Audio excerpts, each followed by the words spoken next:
Aujourd'hui, on a quand même un déficit assez… enfin, on part de loin, entre guillemets, même si on en parle de plus en plus, ça reste quand même assez confidentiel d'une certaine manière en France. Je m'explique, c'est-à-dire que moi, pour moi, je trouve qu'il y a presque encore un décalage entre la, entre, entre la médiatisation de ce sport et son économie, par exemple. C'est-à-dire qu'il y a des écarts encore très importants, c'est-à-dire que tout le monde veut absolument se lancer dans dans le business du padel, et ce que je comprends, mais à court terme, il faut faire attention, ce n'est pas encore un business forcément gagnant.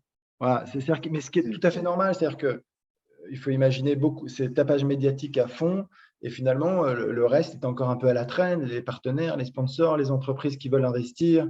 Donc, tout ça va progressivement, et je pense que c'est l'histoire de quelques années, mais très peu, hein, je pense de 2-3 ans probablement, pour que son économie soit au niveau finalement un peu de sa médiatisation. Et donc, quand je dis le Greenwich Paris Premier Paddle Major va mettre le paddle dans une autre dimension, c'est en termes de notoriété, c'est par rapport à la communication, c'est par rapport, oui, au développement de la pratique, donc c'est le nombre de pratiquants et de licenciés, c'est donner, enfin, probablement aussi un peu plus d'envie. Et en fait, je crois que de montrer que la fédération euh, a vraiment décidé d'être assez audacieuse en organisant un tournoi de cette envergure, qui est l'équivalent d'un grand chelem, hein, sur un sport encore en devenir, c'est montrer à quel point la fédération y croit aussi. Et donc, c'est vouloir aussi accompagner tous les gens qui peut-être croient aussi au padel. Donc, c'est le, enfin, je sais pas, c'est leur montrer un peu la voie et les soutenir. Et je trouve qu'il y a toute cette dimension quand même qui me paraît capitale. Voilà.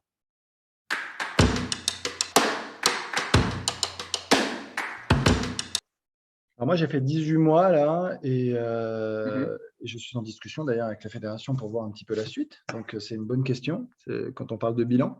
On a vraiment essayé de développer un certain nombre de… Enfin, on s'était mis en tout cas des objectifs majeurs. Le premier Mhm. objectif, c'était vraiment d'organiser ce grand chelem de padel à Roland.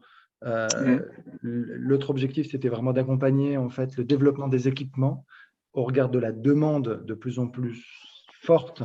Il faut qu'on puisse avoir des réponses, et donc on essaie vraiment d'accompagner tous les porteurs de projets sur ces sujets qui sont pas, c'est pas simple, mais Mhm. voilà. Donc, on a créé un certain nombre de guides, de documents pour vraiment cadrer, pour accompagner, et on est même quotidiennement à leur côté s'il le faut. Donc, voilà. Ensuite, on a commencé aussi, enfin, on a voulu faire aussi pas mal d'actions de com, c'est ce qu'on a fait aussi. On Mhm. a voulu aussi créer enfin, la dimension de l'enseignement nous paraît capitale pour encadrer la pratique, les clubs, le développement des écoles de padel. L'animation donc de ces réseaux-là est essentielle enfin, dans le développement d'une pratique. Il faut absolument Mhm. qu'on ait… Donc, on a créé ce titre à finalité professionnelle qui est un monitorat et qui est dispensé depuis septembre l'année dernière, et Mhm. par les régions, par les ligues donc. Et donc, tout ça a été un long processus aussi avec des formations de formateurs, parce qu'il faut imaginer qu'il n'y avait personne, donc il a fallu former des formateurs dans un premier temps. Ensuite, ces formateurs-là ont dispensé quelques formations dans quelques ligues, et on a les premiers diplômés là cette année.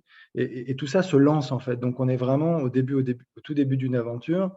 Qui Mhm. dit enseignement dit formation des jeunes, alors des moins jeunes aussi, mais l'avenir, c'est les jeunes. Et donc, Ouais. quand on crée un grand chelem de padel, on a aussi cette volonté, enfin, moi, de mon côté, c'est comme ça que je le vois, d'avoir demain des filles et des garçons qui participeront à ce tournoi-là.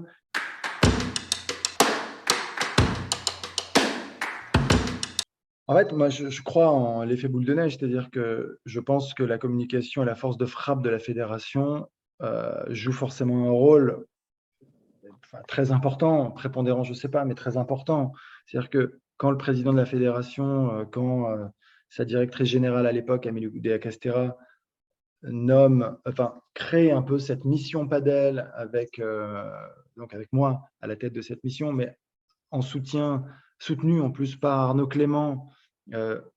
C'est pas juste de la com, c'est de la com, mais c'est pas juste de la com, mais c'en est aussi. Mais c'est se servir un peu de tout ça pour marquer les esprits, pour dire on va faire des choses. Après, c'était là où il fallait pas que ça reste des effets d'annonce. Et c'est pour ça qu'on est allé, je trouve, un peu très vite, un peu en mode start-up. Et ça, c'est pour ça que je parlais d'audace. Je veux dire, quand on annonce qu'on a moi je disais souvent qu'on avait un doux rêve d'organiser un tournoi à Roland-Garros et qu'un an plus tard, il y est. Je veux dire, je crois que c'est assez rare d'être allé aussi vite, d'avoir réussi quand même ce genre de pari, parce que c'est quand même un pari, alors avec de gros investissements. Mais tout ça, je veux dire, c'est transformer ces projets en réalité aussi rapidement dans une fédération, c'est pas neutre. Et on a essayé vraiment de mettre des actions derrière tous nos propos. C'est-à-dire que c'est pas resté lettre morte. Enfin, je veux dire, on y est allé, quoi. Et quand je dis, c'est quand même l'impulsion, elle a été donnée par le président, par la directrice générale, par la création de cette mission Padel. Et puis derrière, on a mis des choses vraiment en place et qui vont être ajustées. Évidemment, je veux dire, c'est pas. Il y a forcément plein d'ajustements, de sujets sur lesquels on va devoir un peu réorienter les voiles, mais c'est intéressant. On s'est lancé dans tous les sujets. Et aujourd'hui, donc le bilan, moi, je le vois évidemment de manière très positive, parce que pour moi, on a des actions qui sont mises en place, qui sont lancées. Maintenant, au regard un petit peu de l'évolution du padel, il va falloir mettre les bouchées doubles, il va falloir plus de moyens humains. Et tout ça, c'est un peu la restructuration et la discussion qu'on a en ce moment avec la Fédé.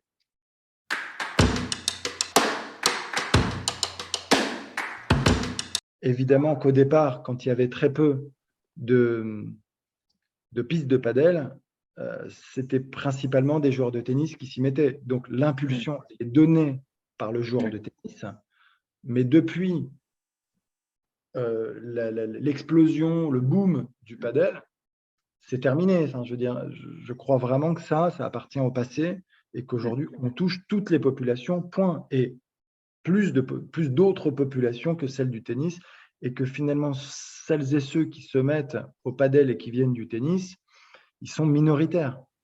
Moi, je crois qu'il faut arrêter d'opposer en fait ces deux pratiques qui sont deux pratiques différentes avec un tronc commun. Le tennis, le tennis, la raquette, les balles, on compte les points de la même manière. J'entends tout ça, hein, mais c'est comme si on comparait dans ce cas le squash, le badminton, tout ce qui est raquette, le ping-pong. Je veux bien.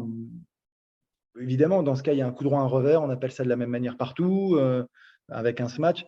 Mais ce sont deux pratiques différentes et on doit les traiter différemment. Moi, j'insiste là-dessus. Voilà, et c'est très bien d'ailleurs. Et c'est très bien. Et on doit communiquer différemment entre le padel et le tennis. Et qu'il y a même plein de non-sportifs qui se disent tiens, celui-là, je vais peut-être l'essayer quand même parce que vraiment, on est sur un terrain réduit, on est à 2 contre 2, ça a l'air rigolo quand même, on s'amuse. Et il y a un truc un peu connoté sport de plage en plus, facile, tac, tac, tac. Et à la fin, on va même chercher cette catégorie que je trouve, moi je trouve ça hyper intéressant, de gens qui feraient peut-être même pas de sport du tout. Donc c'est pour ça qu'il faut en répondant un peu à la demande qui augmente de manière considérable, on peut aller chercher plein de publics différents.